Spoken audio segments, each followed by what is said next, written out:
chapter 8, text.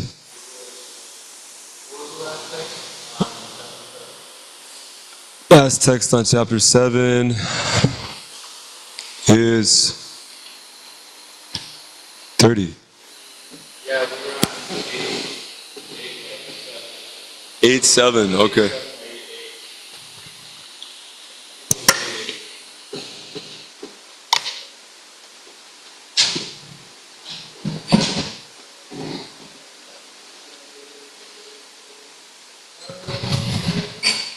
We did 8.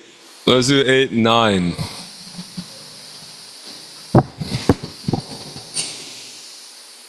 Kavim Puranam Anushasitaram Anoraniyam Samanusmaridyaha Sarvasya Dhataram Achintya Rupam Adityavanam Tamasa Purastat. Translation. One should meditate upon the Supreme Person as the one who knows everything, as he who is the oldest, who is the controller, who is smaller than the smallest, who is the maintainer of everything, who is beyond all material conception, who is inconceivable and who is always a person. He is luminous like the sun, and being transcendental is beyond this material nature. Text 10. Prayana kale manasachalena bhaktya yukto yoga balena chaiva pruvor madhe pranam avesya samyak satam param purusham upayati devyam. Translation. One who at the time of death fixes his life air between the eyebrows and in full devotion engages himself in remembering the Supreme Lord will certainly attain to the Supreme Personality of Godhead. Text 11. Yadhaksaram veravido vadanti vishanti yaryatayo vitaragaha yadichanto brahmacharyam charanti tatte param sangrahena pravakshe. Translation. Persons learned in the Vedas who utter Omkar and who are great sages in the renounced order enter into Brahman. Desiring such perfection, one practices celibacy. I shall now explain to you this process by which one may attain salvation. Text 12. Sarvadvarani samyamya manohridi nirudhyacha murdhyadayatmana pranam astito yoga dharanam. Translation. The yogic situation is that of detachment from all sensual engagements, closing all the doors of the senses and fixing the mind on the heart and the life air at the top of the head. One establishes himself in yoga. Text 13. Om ityekaksharam brahma vyaharan mamanusmaran ya prayati tyajan deham sayati paramam gatim. Translation. After being situated in this yoga practice and vibrating the sacred syllable Om, the supreme combination of letters, if one thinks of the Supreme Personality of Godhead and quits his body, he will certainly reach the spiritual planets. Text 14.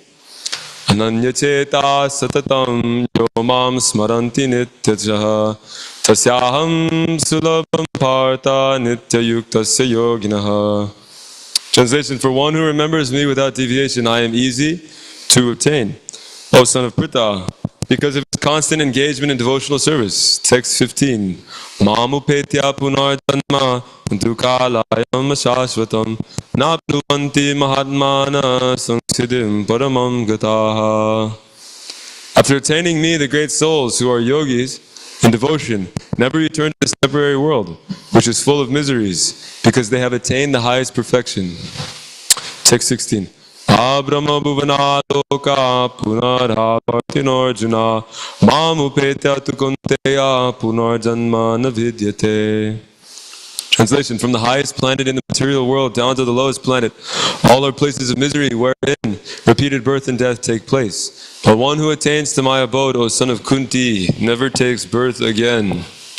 Text 17. Sahasra yuga paryantam Haryad Brahmano Viduhu Ratrim Yuga Sahasrantam Teho Ratra Vido Janaha. Translation. By human calculation, 1,000 ages taken together is the duration of Brahma's one day, and such also is the duration of his night. Text 18. Avyaktadvyaktaya sarva prabhavantya haragame ratragame praliyante tatraiva yukta sangyake. Translation: When Brahma's day is manifest, this multitude of living entities comes into being, and at the arrival of Brahma's night, they are all annihilated. Bhuta grama sevayam bhutva bhutva paliyate ratyagame vasaparta prabhavantya haragame. Translation: Again and again the day comes and this host of beings is active, and again the night falls, O Partha, and they are helplessly dissolved. So back to text 9.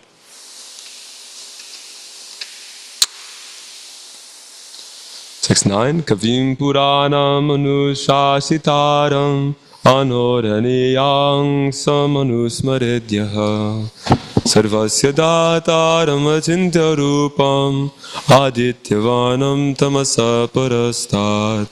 Translation: One should meditate upon the Supreme Person as the one who knows everything, as he who is the oldest, who is the controller, who is smaller than the smallest, who is the maintainer of everything, who is beyond all material conception, who is inconceivable, and who is always a person. He is luminous like the sun, and being transcendental, is beyond this material nature. Purport: The process of thinking of the Supreme is mentioned in this verse. The foremost point is that He is not impersonal or void. One cannot meditate on something impersonal or void. That is very difficult. The process of thinking of Krishna, however, is very easy and is factually stated herein. First of all, He is Purusha, spiritual, Rama and Krishna, and is described herein as Kavim. That is, He knows past, present and future, and therefore knows everything. He is the oldest personality because He is the origin of everything. Everything is born out of Him. He is also the supreme controller of the universe, maintainer and instructor of humanity. He is smaller than the smallest.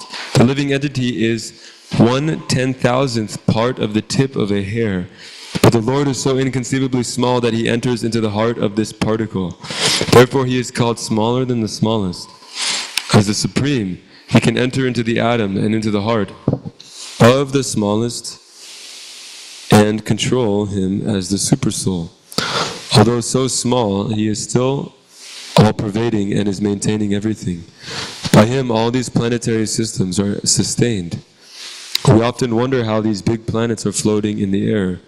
It is stated here that the Supreme Lord, by His inconceivable energy, is sustaining all these big planets and systems of galaxies. The word achintya, inconceivable, is very significant in this connection. God's energy is beyond our conception, beyond our thinking jurisdiction, and is therefore called inconceivable, achintya. Who can argue this point? He pervades this material world and yet is beyond it. We cannot even comprehend this material world, which is inconceivable compared to the spiritual world. So how can we comprehend that which is beyond? Achintya means that which is beyond this material world. That which is our argument, logic, and philosophical speculation cannot touch. That which is inconceivable. Therefore, intelligent persons, avoiding useless argument and speculation, should accept what is stated in scriptures like the Vedas, Gita, and Srimad Bhagavatam, and follow the principles set down. This will lead one to understanding. Chai. Is Maharaj on?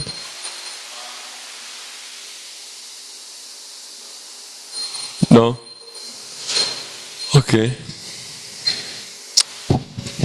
So here, Krishna is talking about the mystic yoga system called Ashtanga Yoga. He's explaining one who meditates on the Supreme Person. So this feature of meditation in the eightfold limbs of yoga, this one is called dhyana. Dhyana is the seventh limb before one reaches samadhi. And dhyana means meditation. So what is meditation? Krishna is giving meditation what meditation means. This word meditation is thrown around a lot. nowadays. But here Krishna is giving. Meditation means one who fixes their mind on the Supreme Person, who's got a transcendental form. Krishna says, Ajopi son of Yayatma, Ishwaro, Bhutanam Ishwaropi son. What's the I'm not thinking of it for some reason, the next two lines. Anyways, as he comes in his original transcendental form, as the Lord of all living beings. So his form as Krishna, it's not like a material covering the spiritual essence of the living entity. For us, that's our situation. We're jivas. Jivas means the embodied living entity. So the living entity is a spiritual particle embodied by material matter. For Krishna, that's not the case. Ajopi son of Yayatma. So he's unborn, and his nature is absolute. So there's no difference between his form and himself. So his form is totally spiritual. Again, Krishna on the battlefield is not like a jiva who's matter, the body is matter with the spiritual entity inside. Krishna's whole being is spiritual. His eyes, everything, his whole thing is spiritual. So the Lord is very personal. In the most highest conception of God is he's a person, Bhagavan. And he personally comes again and again and makes contact with the living entities who are his parts and parcels, his children. Aham bija pradapita. He's the seed-giving father of all living entities. So the father is naturally very affectionate to his children, so Krishna is also very affectionate to the living entities. And he comes again and again in various different incarnations and makes contact with us. One particular mystic yogi is named Kardama Muni. Kardama Muni is the son of Kapila Dev. So Kapila Dev is this one incarnation of Krishna. And he came millions of years ago for the purpose that all Krishna comes again and again. He says, Yada yada hi dharmasya glanir bhavati bharata abhutanam tadatmanam shujamyaham abhutanam adharmasya tadatmanam shujamyaham. And millennium after millennium, he comes to establish the principles of religion. So he comes to give the religious process. That's the purpose. One of the main purposes for his coming. Another one is Paritranaya sadhunam vinashaya chaduskritam, to protect the devotees and to destroy the demons. And how does he do this? Well, he does this by establishing the principles of religion. Dharma protects the devotees. The devotees are protected by Dharma, Sanatana Dharma. And similarly, the demons are vanquished by that. So the Lord is the upholder of Dharma. Dharman tu sakshat bhagavat pranitam. That whatever the Lord is speaking is the highest conception of religion. Is the highest thing, the highest knowledge. So he comes again and again in the personal form, in his personal form as the Supreme Personality of Godhead. And he preaches Dharma. So there are many different incarnations. Kapila Dev, so many different ones that come and give these processes for mystic yoga. And here Krishna is giving an explanation of what meditation is. So we can't, this is very important because we can't meditate on something which is impersonal or void. It's just not possible. How can you do that? How can you meditate on something which is nothing, It just doesn't make any sense. So Krishna is giving the process. Meditate on me, on Krishna. Always think of me. Man mana bhava mad bhakto madhyati mam namaskuru. So this is the process. It's to think about Krishna. And to think about Krishna means to associate with him, and because he's transcendental, he's fully spiritual. Then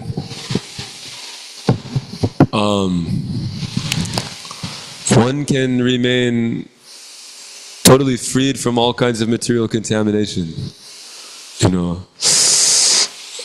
And we might be experiencing, and we do experience this all the time, that we're trying to think of Krishna and we're doing things for Krishna, but our conditioned nature is getting in the way.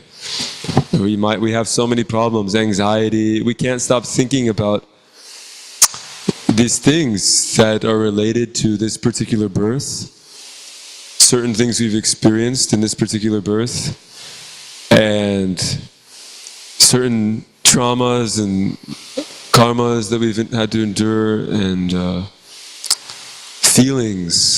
So many feelings are there that are captivating our consciousness, and so when the material feelings that arise within the material mind are captivating our consciousness, there's no question of being Krishna conscious.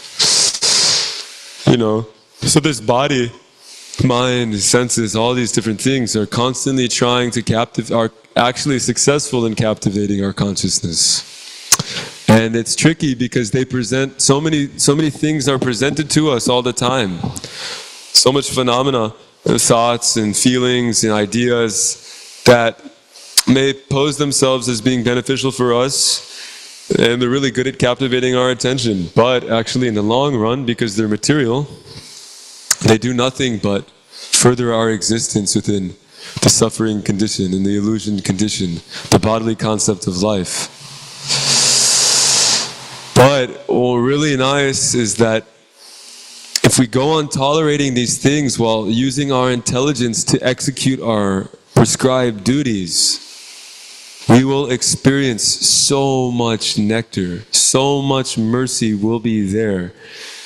One moment I'm being totally bombarded with so many thoughts, overwhelmed.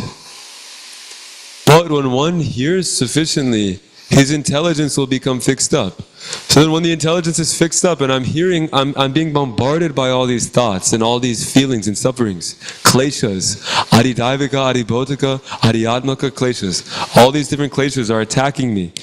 Because I've got transcendental knowledge, I've got my intelligence is fixed up, I can go on engaging in devotional service. And when we do that, Krishna is very pleased.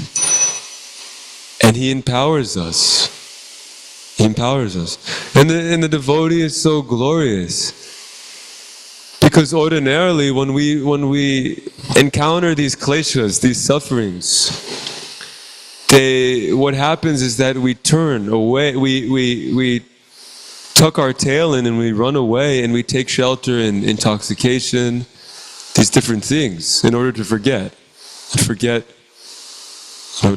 So we're at this material conception of life, I'm a human. And then even that's too much, that's too much. Too overwhelming, because in order to actually live as a human, we need transcendental knowledge. Right? If we don't have that transcendental knowledge, everything that life will throw at us in this human form of life will be overwhelming. So then what will happen is we'll run towards animal life, intoxication, illicit sex, all these different things. We'll be there. But not if we have transcendental knowledge. If we have transcendental knowledge, then all of these sufferings that we encounter while we're going about diligently engaging in devotional service, they'll be like ornaments on the devotee. Wow, look at what that devotee is enduring. That devotee he's doing so much service for Krishna despite the condition that he's put in, and it becomes an ornament. It becomes something very beautiful. It beautifies the devotee, and Krishna glorifies the devotee. There's nothing more inspirational than somebody who's been dealt a rough hand in life, but despite all of that, they are engaging in devotional service non-stop, full-time, and they're successful, they're succeeding. And that's so inspiring. People are inspired by that, So it's like we're inspired by somebody in a wheelchair who is playing basketball and they make a three-pointer, or something like that, we see these kinds of things, And that is inspiring. But what's even more inspiring is somebody who's been dealt all of these things as well, these crippling bodily conditions and crippling mental conditions, but still they're going out every day.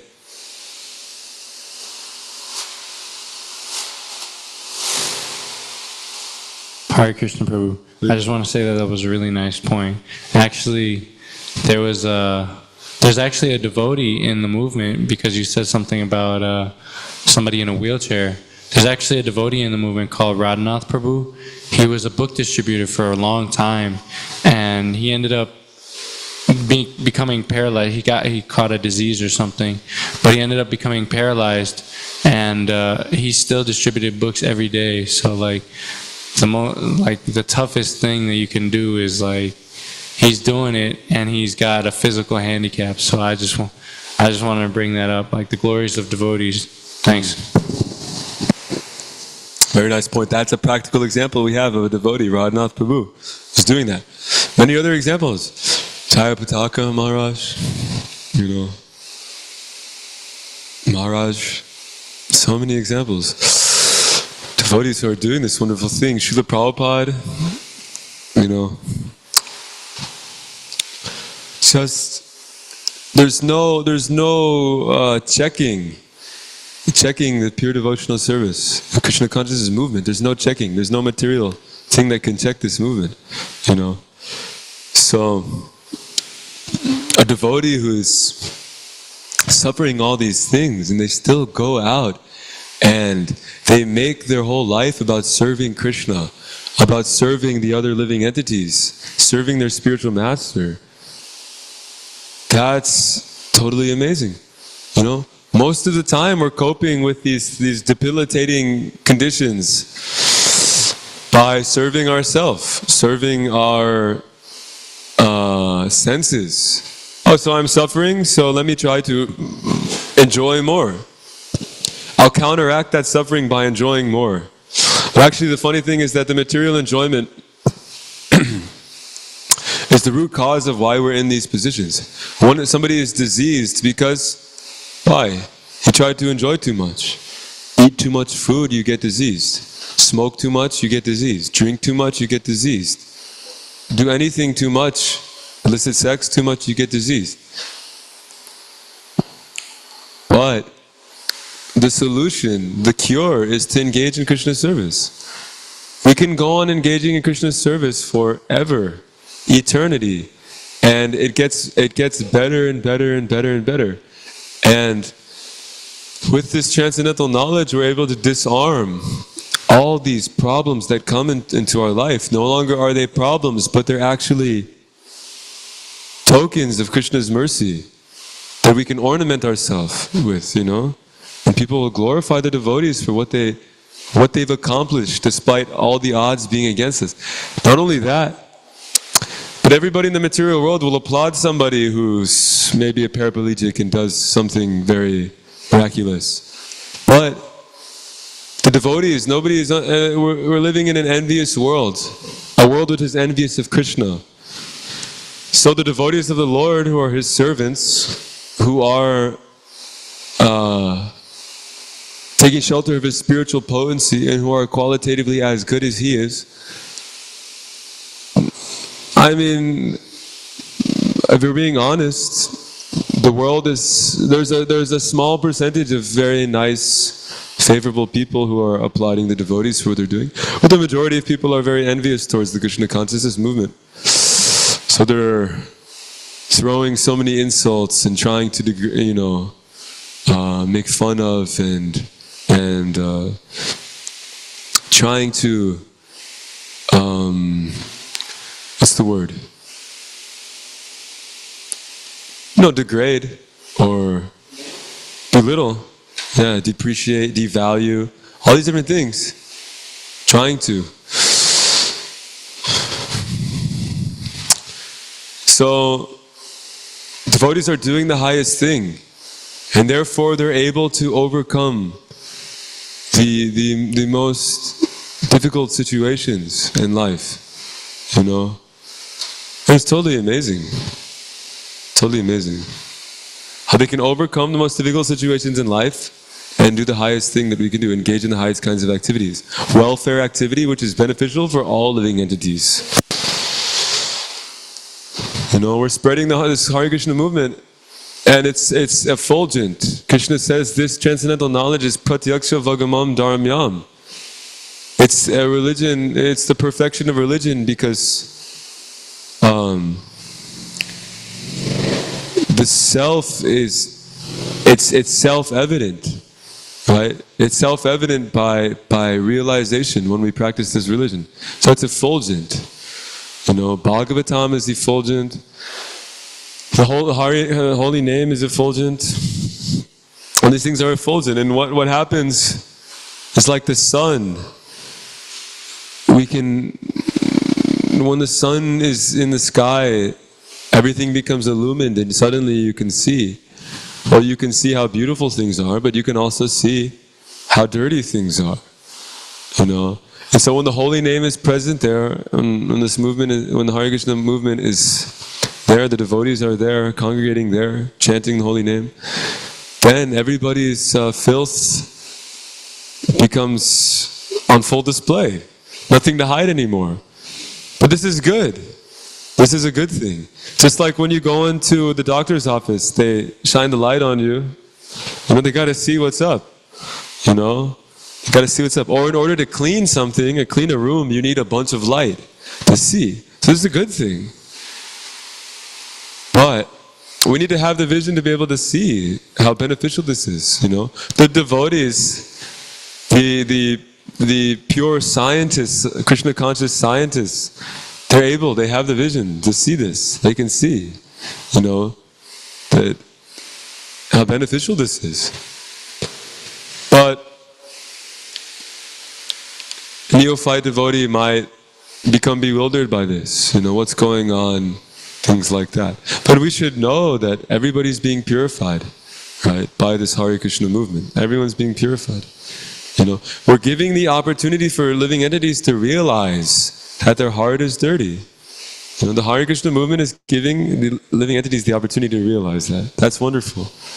You know, is that, oh, you know what? When I'm around the devotees, I act really weird. You know, I'm realizing that I have all these things. Envy, lust, all these different things. Because when I'm around the devotees, I'm able to see it. It comes out. And then when it comes out, that's an opportunity for me to pluck it. At least be aware of it. Say, okay, take ownership of my problems. Be responsible for my problems. I have these things. I have to check them so that I don't hurt anybody. And so that they don't degrade me to a worse condition. You know, I have these things. What's the proper thing to do is to go on hearing. To take the association of the devotees and go on hearing and chanting. And fix up the intelligence. So that way I'm able to solve my problem nicely. By going on, despite all problems that arise. Going on. Let's see here. Okay, we got some more time. Maybe we can go on. Let's see. Text 10. Translation. One who at the time of death fixes his life air between the eyebrows and in full devotion engages himself in remembering the Supreme Lord will certainly attain to the Supreme Personality of Godhead. Purport. In this verse it is clearly stated that at the time of death the mind must be fixed in devotion on the Supreme Godhead. For those practiced in yoga, it is recommended that they raise the life force between the eyebrows. But for a pure devotee who does not practice such yoga, the mind should always be engaged in Krishna consciousness, so that at the time of death, he can remember the Supreme by his grace. This is explained in verse 14. The particular use of the word yoga balena is significant in the verse because without practice of yoga, one cannot come to this transcendental state of being at the time of death. One cannot suddenly remember the Supreme Lord at death unless he has practiced in some yoga system, especially the system of Bhakti Yoga. Since one's mind at the time at death is very disturbed, one should practice transcendence through yoga during one's lifetime. So the word here is yoga balena. I'm trying to find that in the word for word. Let's see.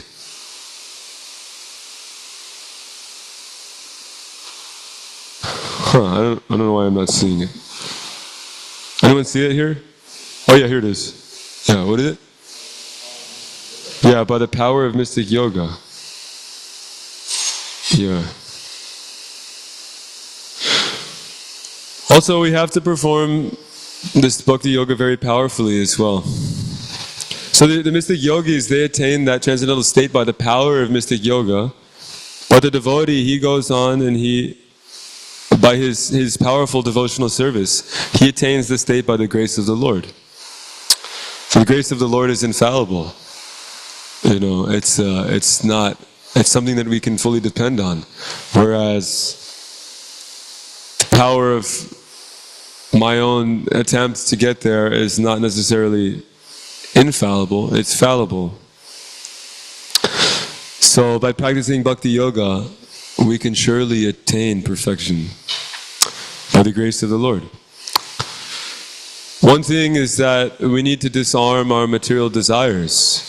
So the material desires are the main thing which are keeping us here, and are the main things which are obstacles in our devotional service. Our material desires within the heart. We may be engaging in devotional service, but I still have these material desires in my heart, and they're creating so much conflict. So we need to disarm the material desires, which comes from hearing sufficiently. And then we can use our intelligence to analyze the material desire. And we can accept the instructions of the spiritual master. And because we've subverted our own will and we've accepted his will, then we're safe. So an easy way to do it is just to have faith in the spiritual master, in the guru, in his perfect character. It's not a very difficult thing to see. We can just analyze, and we can hear from other devotees as well. Let me hear of the glories of Srila Prabhupada. Who is he? What is he like? And then we have some faith in his character. And we say he's totally free from all material defects, all in all these material contaminations. And so if I just accept his will as my own and simultaneously subvert my will, I'll disarm my material desires very easily, and one is safe. One is safe. And then we can go back to Godhead very easily. Whereas to struggle for a long time trying to lose taste in these desires is very difficult. Because without the help, without the grace of the Lord, incredibly tough. I mean, how are we going to... The analogy is given that the senses are like horses. And when one wants to tame a wild horse or break a wild horse, it takes a lot of effort. I mean, this is a wild animal in the horse. The wild animal who weighs a lot is very muscular, is very fast. And here's this human being who wants to break this horse. Well, he's got to get him lassoed up and jump on him and tame him. It's not an easy thing to do. What's even harder than doing that is controlling the wind. And then what's even harder than controlling the wind is trying to control the mind, is what Arjuna says. So we can see just how hard it is to control the mind and senses. It's a very difficult thing. It's practically impossible for us to do by ourselves, by our own strength. We just don't have enough strength to do it. Just like I don't have enough strength to control the wind. I just can't, it's not possible for me. It's not possible. So we have to always depend on the Lord for this. In the darkest of times, we have to take shelter in the Lord. It's easy to take shelter in the Lord when everything is all bright and sunny, nothing's going wrong. Everything's going our way and the mind is peaceful. And then it becomes seemingly easy to take shelter in the Lord. And then when the mind is all clouded and foggied up and impetuous, turbulent, then it's difficult. But that's when we should practice strong bhakti yoga, strong chanting, strong inquiry, taking shelter at the lotus feet of the spiritual master, asking questions, seeking refuge like that. That's when we have to do it, We become bewildered though in these times of distress. We become so bewildered that we don't know what to do. But then Krishna is reminding us, okay, it's a temporary condition. Right? So the mind is super agitated, we're angry, we're frustrated, we're sad, we're depressed, we can't think straight. So what to do? Okay, I know, tolerate it, Matra Sparsha Suguntaya, just have to tolerate it. I can't even chant right now, but what I can do is just hold on to something, whatever it is, my service, something, hold on to something. Listen to a class, listen to a kirtan, talk to a devotee, hold on to something. It's a temporary thing.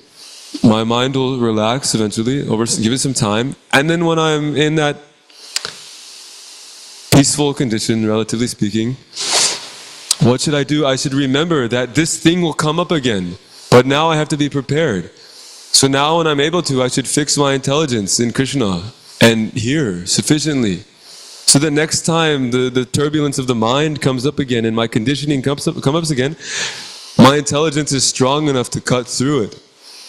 And it gets better and easier and easier and easier and easier and easier. So it's very difficult. So if it's very difficult now, that means I have some work to do. Intelligence has to become more strong. I have to dedicate more of my attention to hearing. More of my attention to hunkering down with my service and holding on tightly to my service, my prescribed duties. Take it more seriously. So whatever ideas I was holding on to, and I'm just throwing them out the window because wasting my time, because every time my mind gets disturbed, I literally can't do anything now.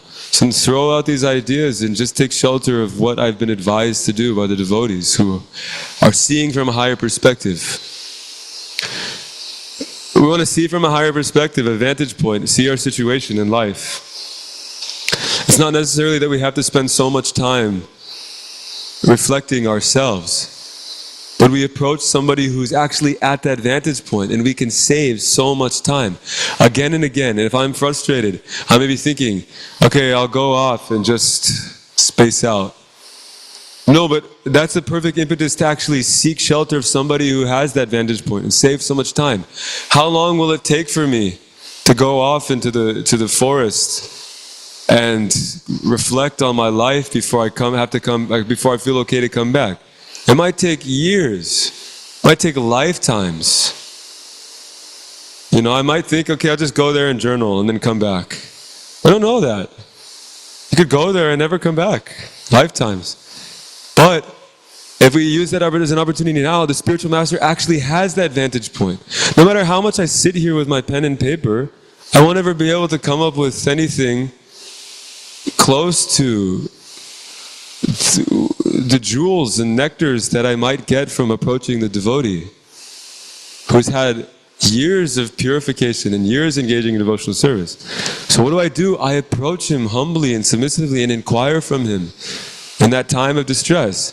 And like that, he saved me from the emergency.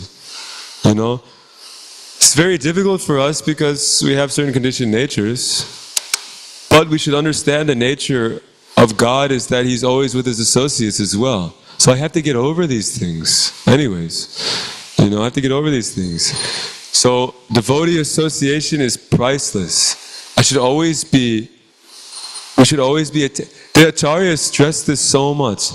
Tandera charana sevi bhakta sanebas, janame janame oye abhilas. The birth after birth.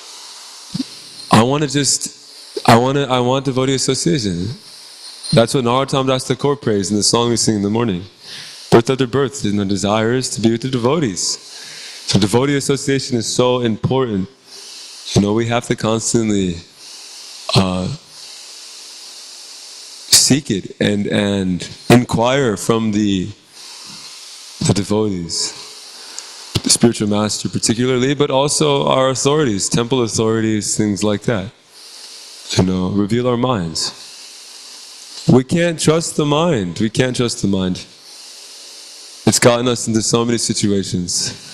It'll present some ideas. So right now there's torrential rain of thoughts and feelings overwhelming you. You can't do it, you don't know what to do. So the mind, the thing that's giving you this anxiety, is going to present you with some so-called solution. Oh, here's a way out.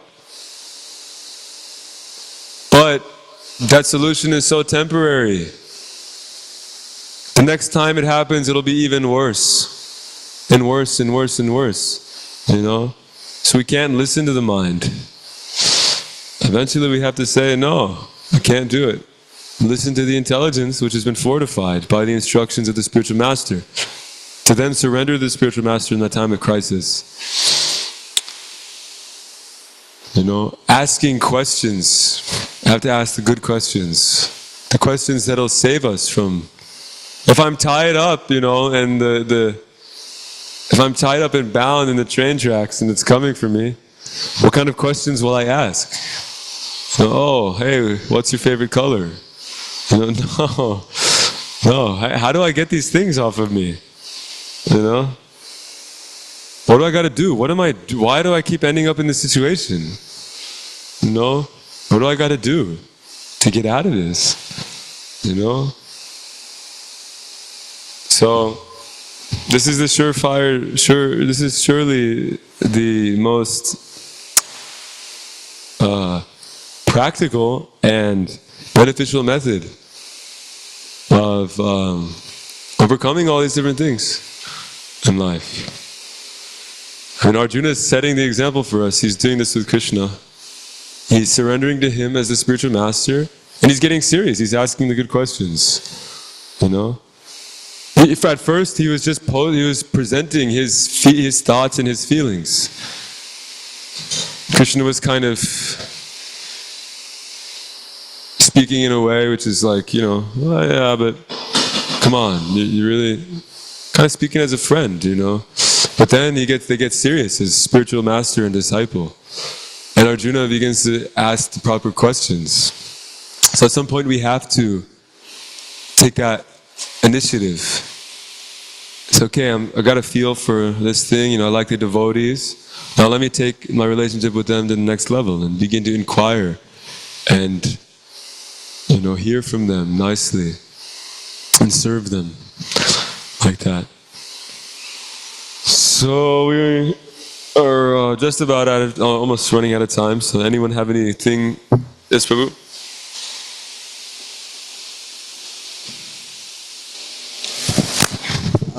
So I really like the idea of like being in association and like having someone to like come and go to like all the time, right? It's a really nice idea.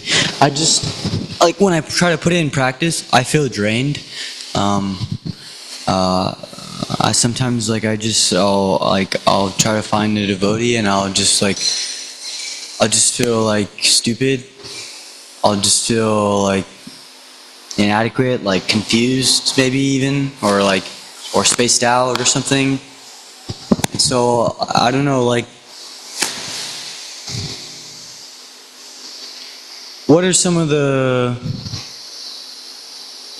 guidelines for association? Like how can I make association work for me if I'm getting drained while being in association? I don't know, because I noticed that like when I'm like trying to be around people, I don't know, I feel like I have to like put a barrier on my mind and like cap things and like be extra cautious, and this is like, it's kind of like a tight feeling, and then like that tight feeling just kind of like builds up. It's kind of like holding a weight. You're just kind of carrying it, and like when I'm by myself, I could just put it down. So what do you say? Yeah, there's different kinds of association. You know, there's going to be devotees who are junior to you. There's going to be devotees who are your peers. There's going to be devotees who are senior to you. So we have different kinds of, those are details. But generally speaking, if we are feeling drained, we can always talk about it as well. There's no problem. And so with the devotees, we understand there's 6 types of there's 6 features of the relationships that we have with devotees. One of them is revealing the mind. Now we can't always do that with every devotee we meet. We have to be intelligent. So we should know who's the devotees that I can go to reveal my mind during these times. So you have different association for different circumstances. But when you are feeling drained, instead of going off and being by yourself, you can think of who's a good devotee to go to right now for this particular situation. Who can I go to? What's that? Is Swami available sometimes, or is he kind of have a schedule? Yeah, he's available. He also has a schedule, but he's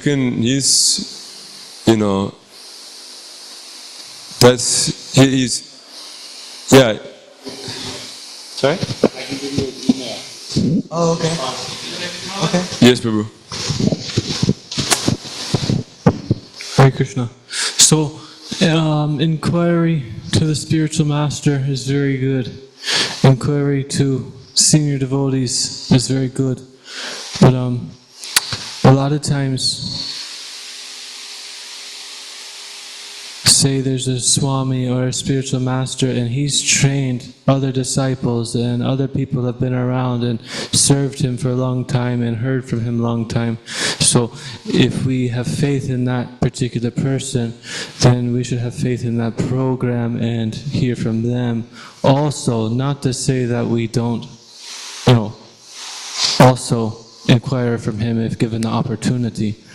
But the point is that, I don't have to go, like Srila Prabhupada, in the beginning days he was wide open and everybody just came into his door, even if they were on drugs or whoever, and Prabhupada was very merciful, spent a lot of time with them.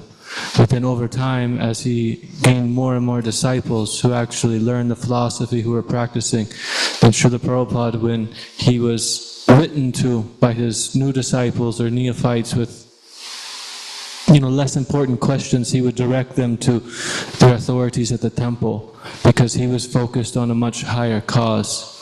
So in general, we should field the questions around the devotees who are available to us at all times, who we are comfortable with. But if there's certain doubts that preside or certain questions that we don't get fully satisfied, then those are the questions to note down and take up to somebody a little more higher who's more busy. Not that I go with every single question like, I can't wake up in the morning, what do I do? How do I brush my teeth? How do I do this? How do I do that? It's relevant inquiries. So, Hare Krishna. Haribol. Alright, is that cool? Jai. Srimad Bhagavad Gita